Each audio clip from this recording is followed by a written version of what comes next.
Hi, everybody. I'm Sean. And I'm Eric. And we're Fuzzle. And this is episode 6 of the Fuzzlecast. We sit down with Justin Runyon, a buddy of mine who's a musician and a coffee roaster. We had a great chat about what inspires us all creatively, so enjoy. Yeah, so we're here with Justin. Justin, how's it going, man? Good to see you. Good. How are you guys? Good to see you guys too. Yeah, thanks for Glad joining. to have you. Yeah, we figure it'd be great to catch up. It's been a little while, and would love to hear a little bit about what you've been working on, and let's talk a little bit of music. Yeah. So unfortunately, from a music perspective, I kind of got out of the game a long time ago. Well, not a long time ago, but I moved to the burbs, and then the music dream kind of died. I love that movie. But it's so funny that you asked that, though. Yeah, it's so funny that you asked that, though, because I had an idea for a concept album like literally the other day, and so I'm trying to not set up too many goals for myself. But I was like, it would be really cool to do like maybe a 4-song EP around something that's very personal to me that kind of came up. And so, yeah, so I've been thinking about getting back into it and at least maybe just doing like a small acoustic 4-song EP, something kind of just personal for me. Sweet. So I love yeah, that. so I'm thinking about getting back into it. Yeah. That is beautiful. Well, for one, you got questions or anything, we'd be happy to help or like, or even collaborate or anything for that. But let's talk a little bit about, you played bass, at least when I knew you, as kind of your first and foremost instrument. Yeah. Was that the first instrument you played, or where did you first start playing music? So funny. So I grew up in the age of like Blink-182 and Green Day. Mm-hmm. Likewise. And all the kids in the neighborhood, we would, we're going to start a band, and so one kid would get a guitar, and then one kid would get like a drum set, and then there'd be that one kid who, oh, well, you got to fill the spot. We need a bass player. And so, yeah, so they always need a bass player. And so that actually will, later on in my story, will really come to fruition really well. But yeah, so I got into music because the kids in the neighborhood needed a bass player. And so we played, I got a little Fender P bass. I think it was like a Squire for like my 14th or 15th birthday. Because it was 9th grade. It's always a kit, right? Where you get the little practice with the amp, where everybody starts. And so I had that. And the gig bag. Mm-hmm. And the gig bag. So I was all set up. For your gigs. I was ready to make a ton of noise. Yeah, for all my gigs in the backyard or whatever. And so, yeah, so that's where it all started. Kids in the neighborhood. And I remember, so my best friend to this day, still my best friend, he still lives in Louisiana. We forced him, he was the only kid that we knew that played drums. I don't know if you guys have a similar story too, but it was like that one kid you knew in the neighborhood who played drums. You were like, guess what? You're in our band, like whether you want to or not. I don't know what music were, but he played drums. And so we cornered him in 9th grade and we were like, guess what? You're in our band. And he was like, what? And we were like, yeah, so you're going to need to be at our house this Friday. We're going to have practice. And he was like, oh, okay. I guess my mom will let me do that. You didn't start playing drums for nothing. So yeah, I was like, group, dude, what are you doing? You got drums, and we'll introduce you to Blink-182, whatever it takes. Mm-hmm. That was the stuff exactly. back then. I always say that. Exactly, and I always say like the joke's on them. Like I love playing bass. So for me, my cousin had a drummer. My cousin's the guitarist, and he had an opportunity for a gig. So he had his drummer that he held on to and never let go, and they needed a bass player. So I had a bass floating around, but had to quickly learn and get show ready for a small little gig up near Disneyland. But yeah, that was fun. Sweet. That's awesome. Our first drummer, I remember. Yeah. What about you, Sean? Real quick. Yeah, he was Tell me about you. I was going to say my buddy from marching band. He was the drummer, the only drummer that I actually really knew, like in high school. Because I was in marching band, and that whole crew, we kicked it. It was a lot of fun, especially no, not really. Nice. But yeah, 16 we started a band, and he was pretty good. But I mean, back then everybody's really just learning. So we had a couple of shows. Like we started at like the Whiskey and the Roxy. There were like pay to play shows. I remember I don't know, we had to sell $300 or $400 worth of tickets to like, Oh, yeah, wow. That's crazy. I know, right? Yeah, that's serious. I mean, but we were able to do it because, you know, all your friends want to go to your show when you're 16 years old and they can get to Hollywood for a weekend or usually Yeah. on a weeknight on those shows. They're not going to let kids play on a weekend. Well, they're $50 tickets, Yeah. right? So, I think they were about 25. Yeah. Yeah. Just like, oh, Man. and that was That's- back in the yeah. 90s. So inflation. Yeah. Yeah. Yeah. Yeah, man. Yeah. So Wow. actually, $50 tickets, nice. Yeah, that was $100 tickets. Yeah. Man. Yeah, it's cool though. Like I think that's such an important part about the music experience. So if you have even like an inkling to play music, to just like get up and just do it is the absolute best way to Yeah. learn and like to learn the band dynamics. Like I think that's a big part where Sean and I clicked is like we had both played with other projects. Like Sean definitely much more than I had from like a band and, you know, gigging perspective, but like it's fun. It's a different dynamic being able to speak the language of like working collaboratively, you know, musically like that. Yeah.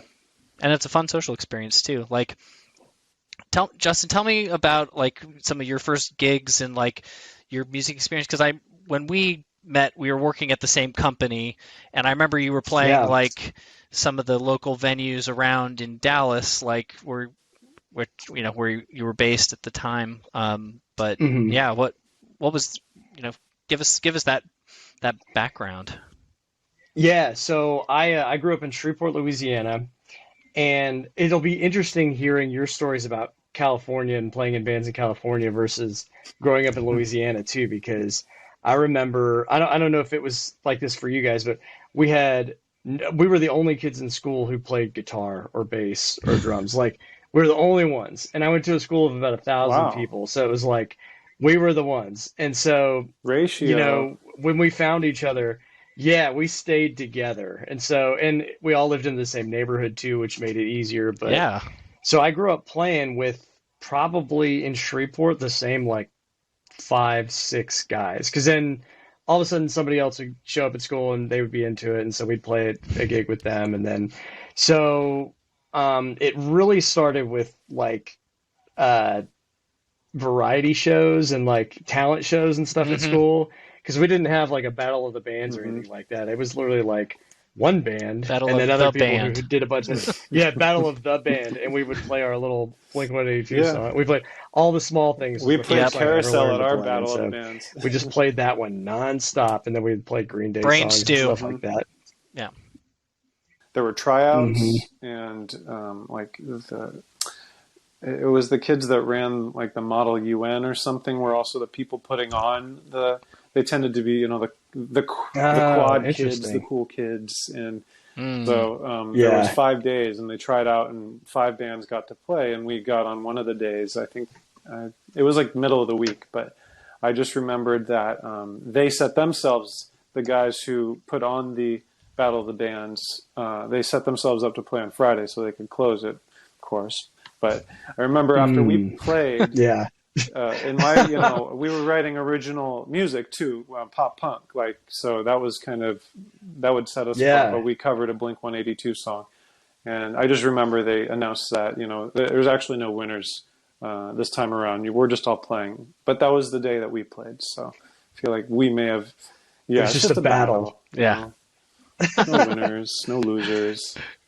Everyone came out alive. Yeah. That's good. That's cool, man. So it's funny that you mentioned that there were no guitar players, because before you hopped on, we were literally joking about how everyone Everybody plays in my guitar, high school and like played there was guitar. like the market saturation of guitar players was so high that like, you know, by playing a bass or drums, it's like you're pretty high in demand. So like it was your ticket into any band. Like, I mean, I've seen bands play where they have like 4 guitars, and like, that seems excessive. And this is coming from someone that likes loud music, but like, you know, it's How do you mix all that with just a little, you know, little board? Man, yeah. So we, I mean, if anybody was into music, they were playing guitar. So it was either you know, kids were playing guitar, or there was only room for one band. Like we had one band, and so we would switch out guys playing guitar. So there were enough people playing guitar. But yeah, back to your point, playing bass was the key because so in high school we would play, I think we played a couple shows at this place called Soundstage, which is kind of an all ages venue in downtown Shreveport. And so we would get on with different bands, and we had made friends with bands who were other bands around Shreveport, but it was guys in their 20s and 30s who were playing the same kind of music and stuff. Yeah. And then so we would kind of open for them and open for friends that were kind of coming through town that we had known from different places, like friends of ours that had gone off to college, and so they were coming back through to play a show, and so we'd play with them. And then my real, I guess, music career started. I went down to LSU to Baton Rouge to go to school, and I kind of left. I brought my bass down there, but I didn't really like play or anything. What's up, kitty cat? I didn't really play much at all. I just would, mess around. And there was a couple guys in the dorm that played, and so we would just kind of jam like a guitar and bass kind of thing every once in a while. Well, then about, I think it was sophomore year, I can't even remember how I found these guys, but it was a country band looking for a bass player. And my dad, was from Chicago. My mom was her family's from New York and South Carolina. So I didn't really grow up around country music at all. Like, it wasn't something that was played in my house, even being from Louisiana. My dad was military, so we didn't really have like a Southern background or anything like that. Well, I get in this country band, and the reason being was I was like the only guy who played bass, and they needed a bass player. Yep. And it ended up being the coolest band that I was ever in, was that band, because I learned to play a whole different style of music. Yep. And, instead of just like playing pop punk like we were talking about and playing loud and fast and jumping off stuff, then we were playing, country and Southern rock stuff. And I really got better and better at bass, which was really cool. My skills like increased. And then at the same time, I'm like 21 years old and I'm in this band, and we would play, different venues around in Baton Rouge. And we would play probably every Friday night or every other Friday night. And we would make whatever we made at the door. So it'd be a $5 charge. I wish we could have charged $25. That would have been killer. But we were doing $5 cover charge. And then the bar would let us drink whatever we wanted all night, which was, at 21, I was like, I'm a rock star. This is the life. Full door and a bar. And it is funny because, So, when you're 21, back, what is it? God, 15 years ago. It was like, that was the deal. Man, I was living it up, and I was having a blast, and I was learning. And you got all your music. friends like coming to the show, right? Because it's just like a party, basically. Like, yeah, and we even opened up for like, it was so funny too because I didn't know anything about country music, and the guys in my band did. They were like all about it, especially Texas. They call it like red dirt country. I don't know if you've ever heard of these bands, but it's like Randy Rogers Band. And I'm trying to think of who the big ones are. I mean, Pat Green, you may have heard of him. It's so funny. Like, it's a very regional country thing. And like, if you go to Texas, it's like, oh my God, you say those names and people here are like, oh my God, but I'd never heard of them in my life.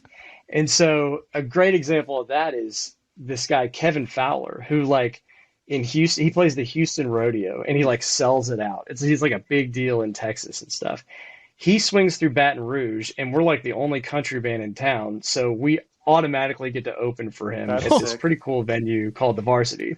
That's amazing. Yeah, and his band is awesome. They've got everything. They've got a fiddle player. They've got 2 guitar players, bass player, drummer. I think they even had backup singers, maybe. Like, they were the real deal. And so I'd never heard of them, but it was so funny because the guys in my band were like flipping out, and it's like a Tuesday night, and I think I had a final the next day. So I'm like, okay, let's play the show. And then after the show, we're on the tour bus, and I'm on the tour bus with these guys, and I'm like living the style. And then it's like 1 a.m, and I'm like, okay, I got to go back. I have a final at 7 a.m. Sorry, Kevin Fowler. I have to go back to reality. And so then I went back home. Oh my God. So, I'll go, but you got a taste. So, that's amazing. So it was fun times. Yeah, got a taste of the life for a little bit. That's beautiful. And, and it sucked because the guys in the band, man, I go back and listen to their music, and when you're that age and you're playing, the guys in the band were a little older. They were in their 30s, and so they would write very well thought lyrics and very well put together tunes, I thought, and they were just really talented. But I wasn't in the right mind frame to really appreciate it. Yeah. Sorry, I'm No, blabbing so much. It just brings up a lot of good and that memories point's about really this time. good too. Yeah. Because I mean, we were the same way. I think writing when we were younger, at least for my older bands, like the care and just the methodical nature of writing now compared to then is just night and day. Yeah. And I think the punk rock thing, that's why pop punk is so like attractive. Also, it's like simple guitars, so you can like pick up and play it, right? Like simple lyrics and things. Like basically, it's all very easy to digest, and like it's just fun to play. It's just loud and angsty, and just you go, and it's great. Like you definitely, it's so good for that age. I think at least. Yeah, it really. I mean, I think we were really lucky if you think about it. Like. That kind of, I mean, it wasn't like if you think about 60s and 70s and even 80s rock bands, it was hard. Like you had to be really good. But then like our age, I think we were kind of lucky in the respect we were coming up where you could learn to play 3-4 chord songs. Yep. Yeah. Yeah. Yes. Yes. Great point. Yeah, like that started, and then guys like us. Then Green Day kind of opened it a little wider. Where we went from there. Exactly. Yeah.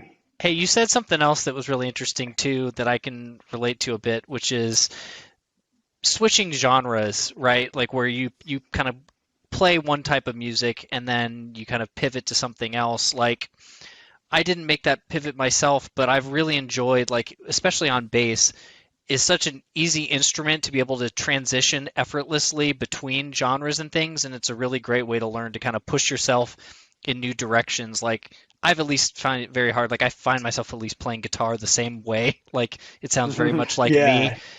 Bass being kind of like singular notes and things, like you can really leapfrog around, kind of hop around between genres and feels and stuff, and like gives you a whole new appreciation for different stuff by doing that, at least for me. No, you're totally right. And man, like everybody wants to hate on the bass, but there's two good reasons to play bass. Number one, you can get in any band, and number two, you can take it really as far as you want to. Yeah, you can be pretty basic, and you can get in the band and you can play the root note and do just fine. Or like you were mentioning, like when I got in the country band, I learned to play a whole different style and walk up and down the fretboard, and even throw little licks here and there, kind of riffing off octaves and stuff, and do it's just like pretty cool. And those guys, they pushed me to get better. And it was actually another thing, there was a drummer in that band. He was a super Cajun guy. I mean, not Cajun, but he was just like rural southern Louisiana. The guys in the band were really interesting characters too. Number one, they were pig farmers, so during the day they would work at the pig unit at LSU, and they'd take care of these pigs, and then we would rehearse in a barn at night. And so we just had all these interesting people in the band too. And one of the guys was this guy Chuck, and he was really good at singing backup vocals and playing drums. And so he was a real root of that band, and he taught me how to play. Like people will say, oh, the bass is really got to follow the drums. You really got to give color to the drums. And I never understood it until I played with that guy. So do you guys both play drums? Not too? At all. I wish. That's another thing we'll have to talk about too. Yeah. No. Man. I mean, we like to program drums, but I sequence drums, but yeah. Oh yeah. Well, so that's the other cool thing about playing in bands and growing up with it too, is like, like you learn other instruments from the people in the band. I don't know if you guys ever did that, like even switch up instruments or anything like that with somebody. Like, of course. I mean, bass to guitar was probably. I've tried to pick up a few drum beats here and there, and I can do like a pretty simple 4 on the floor, but like once you start getting into like some more meticulous like metal beats, and like I can do a punk rock beat. That's about it. Yeah. That's pretty much me too. So uncoordinated. I will say playing bass has made me appreciate drums and the nuances of it much, much more, and like being able to play in the pocket, play ahead of, behind the beat, all the little stuff. And it makes me appreciate the camaraderie that you have with a drummer as a bass player, like that relationship, both like in and out of the rehearsal space and whatever, is pretty important. Like, and that's a good one. Like, I feel like that's a lot of the make or break of how a band can sound and feel. Like, if you take away the rhythm section, it's like the whole thing falls apart. Not to say that that's the most important thing, but it's like I think an underappreciated or at least severely misunderstood section, from someone that would just listen to music without, having some of the context, I guess. Yeah, no, absolutely. Like, you notice it when it's gone, right? Or if it's not good, it jumps out. Yeah, absolutely. And just as far as like what you were saying, how you were pushed by those people in your band, and that's when you started getting better. I wish that I had more of experience like that when I was younger, to tell you the truth. Like, there were some good people that I was playing with, but as far as, a different style to push you in a different direction, I felt like it was always punk rock or metal. So it's once we got to start, Eric and I doing Fuzzle, like, it just allowed us to say, okay, we like all these different types of music. Now we're really going to try to shut the door on what we've known before and just leave ourselves just open to all, these new avenues. But I mean, it's kind of found its way into a synthesized 80s kind of groove sort of band. But it had to evolve to that. Yeah. Which I really liked. Yeah. Well, when I've heard one of your songs recently, and I loved the sound. I thought it was super cool.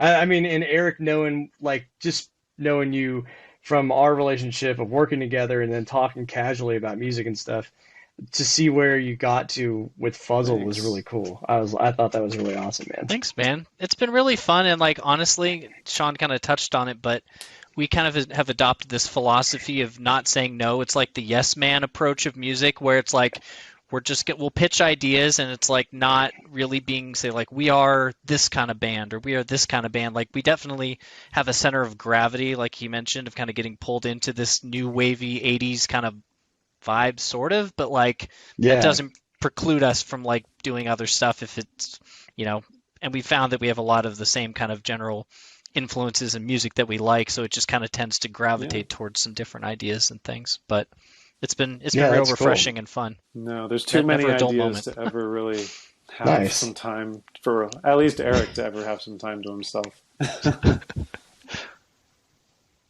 Yeah. So that's true. Yeah. So you guys dealing with a wealth of ideas. A lot of times, I know in my career too, you'd either have times where it was really going well, or like you'd be like, man, we need something for the next thing. Do you guys feel like you have a lot of ideas and things you can work with? Fortunately. Yeah, I would say so. We have it's interesting. Yeah, we have a folder that we call literally random ideas. So it's like when we have an idea for something, we literally will just create a Logic project, record a riff, record an idea. That gets synced to our Dropbox. So like I can record something, Sean can open the project on his end and then add some stuff. So like it's a very iterative kind of back and forth process in cases like that. And then plenty of other times, like it'll only go so far and we kind of file it away. But in the case of one of our songs, Outer Stellar, it started as like a riff that kind of sat on the back burner for a while. And then we got together in person last year when Sean came out to visit, and we just had a couple really interesting ideas happen all at once, and suddenly we had a whole song. It was just like, you never know when the moment's right. Like we'll just kind of peruse the old back catalog and go, oh, that's interesting. Like I forgot about that. And then it'll just kind of take off. So it's like we'll either be driving on something that we've been actively working on, or we'll just kind of grab something. But I've never once felt like, damn, I don't know what to do. Like it's almost like there's so many options. It's like, man, what should we do next? That's really cool, man. That's so good to hear. It's the Rolling Stone gathers no moss kind of thing. I feel like it's just, that's a really good way to put it. And I will say that, just keep creating. Right. And I think part of that also, when we first started, we were releasing a song a week for, I would say, the first like month or so. So we kind of built this cadence of like moving pretty quick, which I will say, like, I'm a fast mover, and Sean, to his credit, has been amazing at like also being a fast mover in this stuff. Like, where it's like I've been in situations where it's like you're waiting for people and you're just like, come on, like, but it's like you got to strike when the iron's hot and you just go. And so we push each other in that way, I think, and it's worked. That's awesome. What about you? Like where do you find what inspires you, or like what makes you pick up your instrument, or maybe write something, or like your concept album you mentioned, like what's the driving force in some of those ideas and things?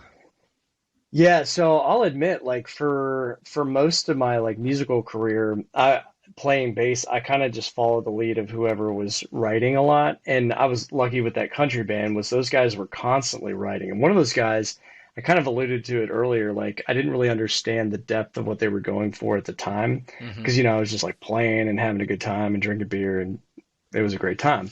But so we recorded an album and I went back, years later and you listen to it and and just your life experiences and stuff, you start really feeling what this guy was going through at the time. And I'm like, man, I had the privilege to be in a band with this guy who was writing this very deep stuff that Hmm. I wasn't able to comprehend at the time.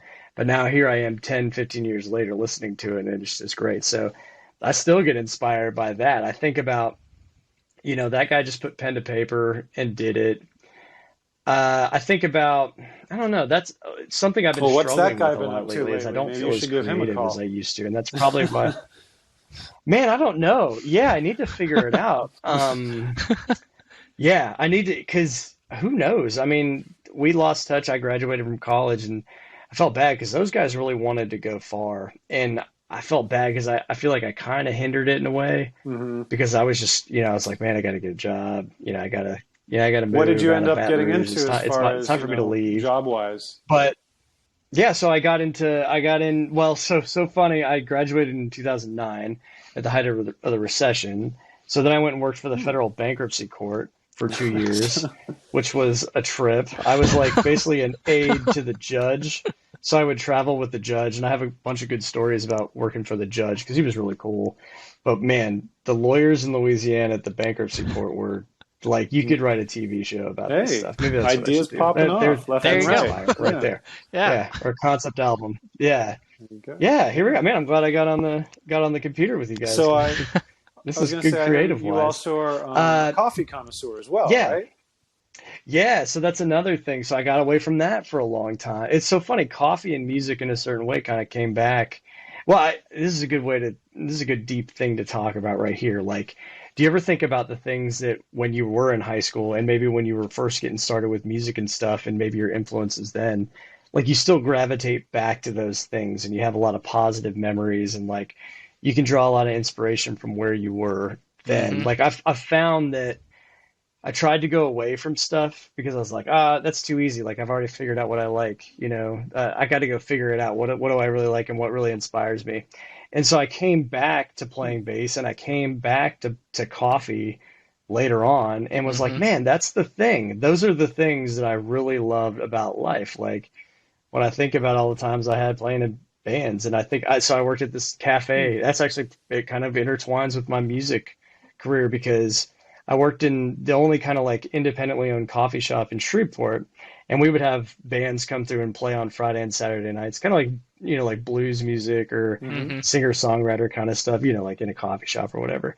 But they would take a break, and then I would go up and play like a 20 or 30 Nice. minute set while they were Yeah. taking a break while I was working. And it was That's super fun awesome. because then, yeah, so I got to like sit in and I got some live music playing, and and There you then go.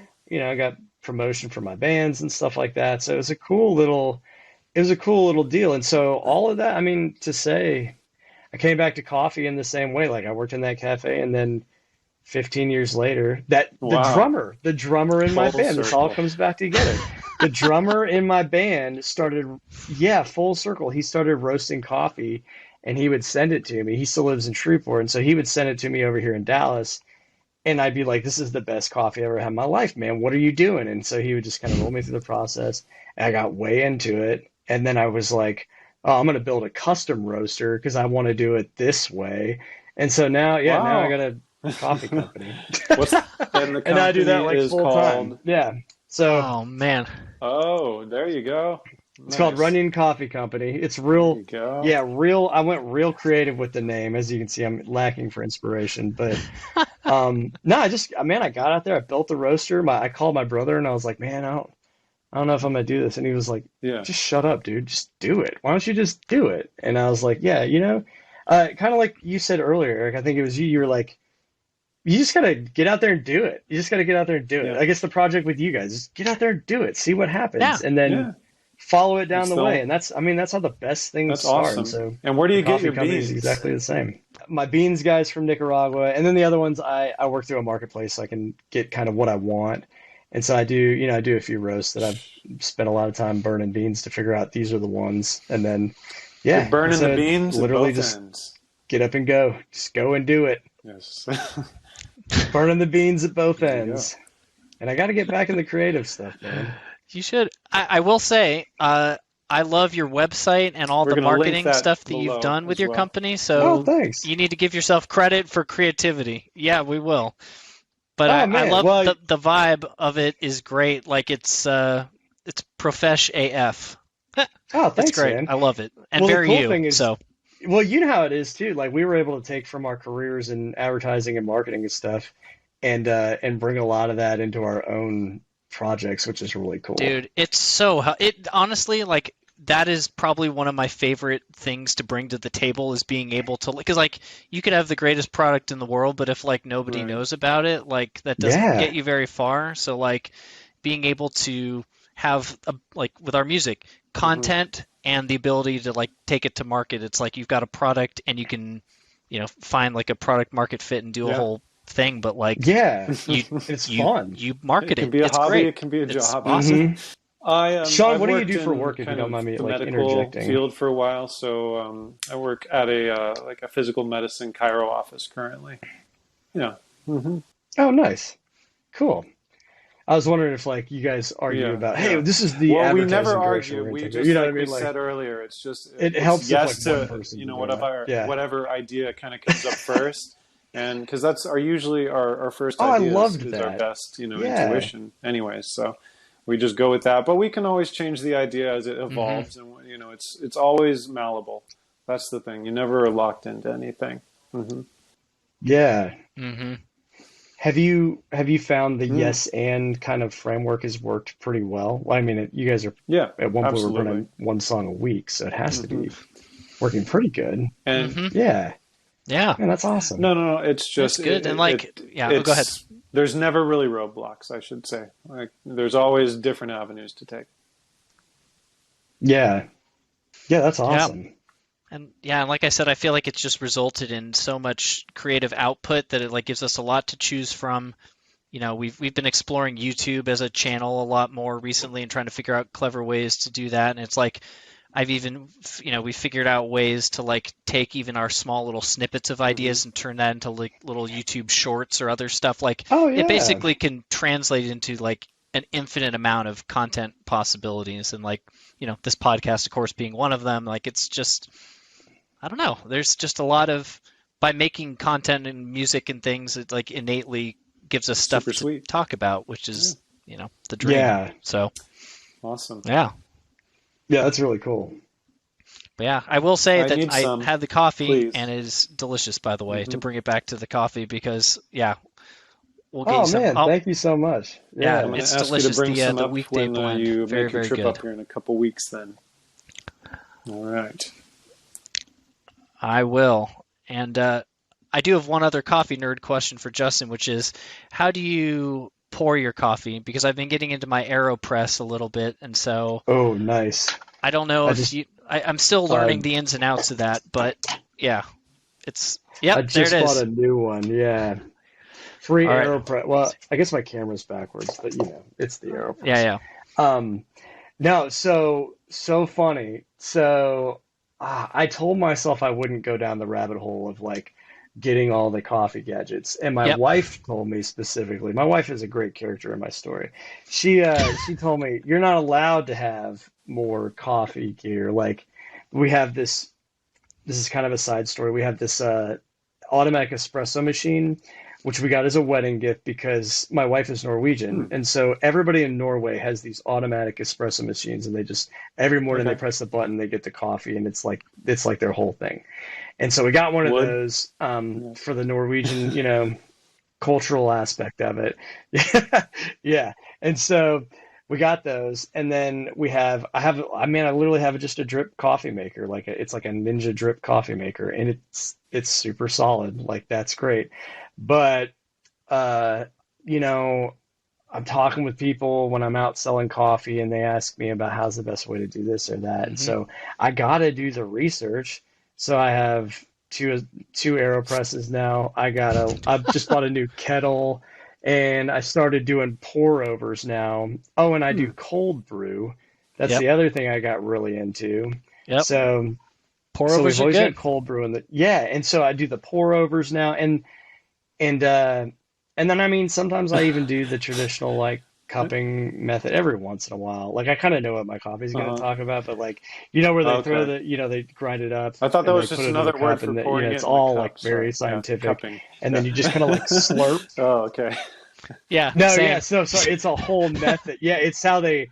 So like if you look at when you're buying coffee, like green coffee, they'll give you a cupping score, and that's what like the coffee expert, kind of like a sommelier of coffee will do. They're kind of like cupping, and they'll give it a score based on like floral notes or chocolate notes or nut. I'm probably getting it all wrong, but yeah, there's a method that they do where they grind it. It's basically like kind of like French press style, but they leave the grinds in the water. And so it's like this, you gotta like kind of, I don't know, you gotta like scoop it out with the spoon. Well, it's this whole process that I've totally butchered probably, but and I'm learning. I trust them learning. on their cooking scores. Yeah. I'm learning, yeah. So we all teach each other. I That's stick awesome. to the pour overs. Yeah. That's actually one thing I'm exploring too for like content purposes. I'm doing more that's a blog teaching post. what I know. And so that's what I've been cranking on the blog too. That's my creative outlet is I try we'll to attach that write a down blog below post too, a week for the old coffee blog. So it's Yeah. fun. No problem. Yeah, cool. Definitely. Thanks, guys. Oh man, this has been really fun though, man. Thank you for joining. Yeah, the time flew by. Yeah, it's just great to catch up and talk about. Like, I will say, seeing you get fired up about playing some music and doing that tells me that you got to actually do it. So I expect to see that I expect to see that concept album. I need to dive deep into the Fuzzle discography, and then I'll be like, really. Yeah, then we can or maybe you guys can send me some rough cuts every once in a while. Well, maybe a collab and then is I'll on be the like, horizon. yeah, that'd be really cool. That'd be great. Awesome. Well, good to have you, man. man. Thanks a lot. That would be really cool. Yeah, man. Anytime. Yeah. Yeah, thanks so much, guys. Can't wait to see more of the episodes, and I appreciate getting to talk to you guys again. Yeah, you too. Well, thanks for watching, everyone. That was our interview with Justin, and we hope that you learned a little something about him, us, and maybe about creativity in general, and maybe just doing things and not thinking about them so much. But once again, I'm Sean. And I'm Eric. And we are Fuzzle, and we are out.